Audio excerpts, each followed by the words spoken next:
Well, my name is Michael Santos, and I am just so honored to be able to learn from Jerry.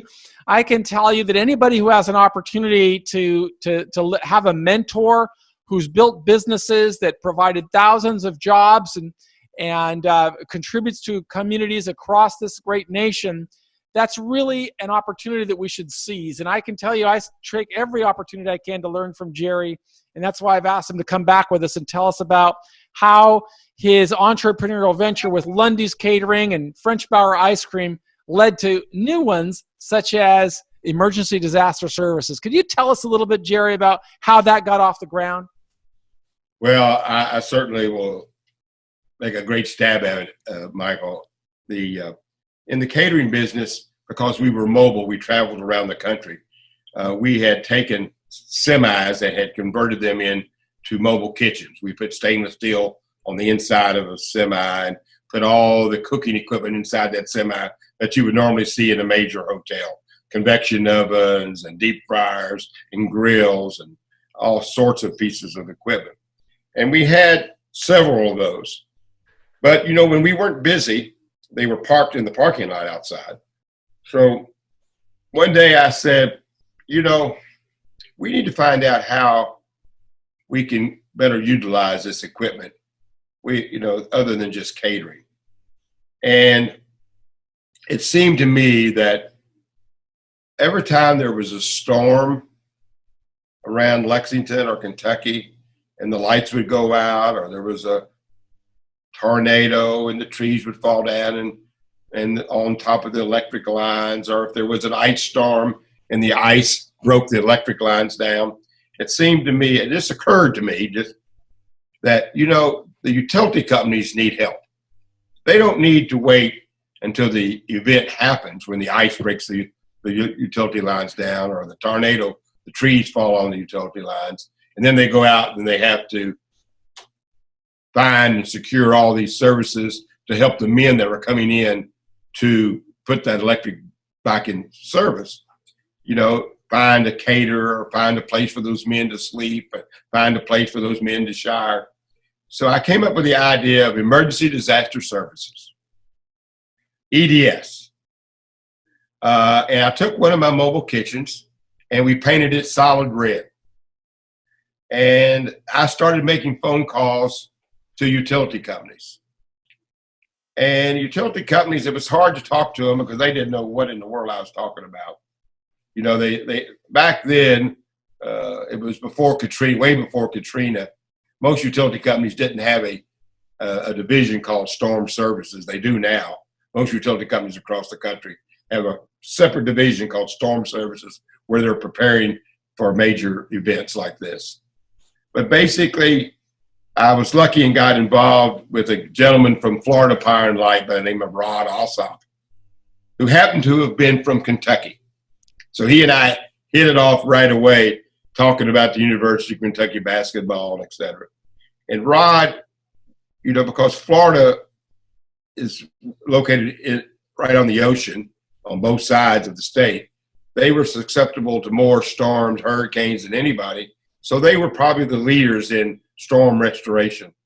And we got together and he was telling me basically that the way they do it now is, we wait till an event happens, then we go out and we hire a caterer, and then we try to rent hotel rooms. And sometimes you can find hotel rooms, sometimes you can't. And sometimes, the caterer or vendors that services we use would charge them more than they should.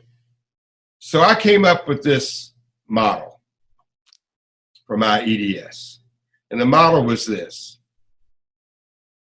The model was I would guarantee a utility company, no matter who it was and where they were, a service of food service, laundry service, sleeping service, shower service, light tires, restrooms, etc. I would build an entire camp, a small camp that would house anywhere from 200, maybe up to 2,000 men, depending how big the storm was. But the key was I would guarantee the utility company a guaranteed price for those services a year ahead of time. These are your prices.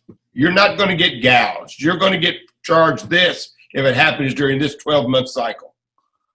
And all you have to do in order to take advantage of that is guarantee me that you're going to use my company and my services when you have an event.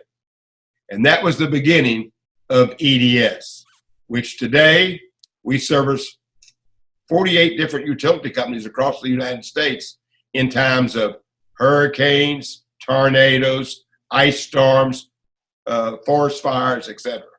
So, Jerry, is there? Well, I know you do a lot more than that because I've read this book, and I'm actually recording reading this book for you, and I want to thank you for giving me the opportunity to read your ideas and your thoughts, because I really think a lot of people can learn from that. I know I'm learning from all of the things that you've done. But you told me, I heard you say that you have 48 big customers right now. Is EDS still growing? Are you looking to turn that 48 customers into 75 customers and 150 customers? Well, there's only, utility companies across the country have been buying up other utility companies. And it used to be a bunch of small utility companies, but bigger utility companies are buying up the smaller ones. And so, there's probably going to be some more opportunity out there in the future. But what we're doing right now, Michael, during this CV-19 pandemic, we have taken our emergency disaster company and offered states the opportunity to build them temporary hospitals, and we have built temporary hospitals in Florida, in New York, in Kentucky, and Boston so far. I think we're up to 11 or 12 temporary hospitals that are housing people from 250 up to 500 beds. And we're building these hospitals, and it's been another opportunity. We didn't have any idea that would even come about and be possible. But as states are seeing the need for more hospital beds in addition to the permanent hospital beds that they have, so that's how we've been building this organization and our company in the last 30, 45 days. So the amazing thing about all of this, Jerry, is that you're doing this very fast. How many beds? I know you just said you had 12 contracts with states for different. Is it 12 different hospitals? How many beds have you put up in the last 45 days? I think we're getting close to 5,000 beds. 5,000 beds during a time of national crisis. And you're going in there and setting them up. Are you able to continue to scale? Is your business designed in such a way that you could continue growing at that pace, or are you coming close to your capacity? No, today, this is April the 14th today. We're building a hospital in Lowell, Massachusetts today for, I think it's 150 people bed. We're building one in West Palm Beach, Florida today for 250 people. And we're about ready to sign a contract in Dartmouth, Massachusetts for 250 people later today. And that hospital will be built on Friday. How long does it take for you to build this? We built a 400-bed hospital at the University of Kentucky, temporary hospital, which I need to send you a picture of. But we built it in 5 days. He is such an inspiring man in it, but it's not only Jerry. Jerry gives a lot of credit to his brother Mike and his recently passed away brother Tom and his sister-in-law Lynn and his children.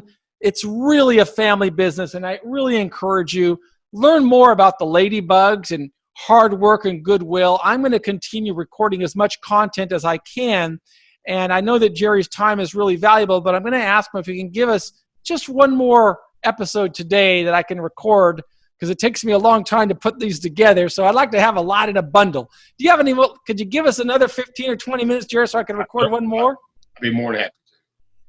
Thank you very much. We're talking with Jerry Lundergan, the author of Hard Work and Goodwill, who's just an amazing businessman, family man, American citizen. And I'm just so proud also to call him my friend and my mentor. and a great role model for anybody who wants to learn to grow. Thanks, Jerry. Thank you, Michael.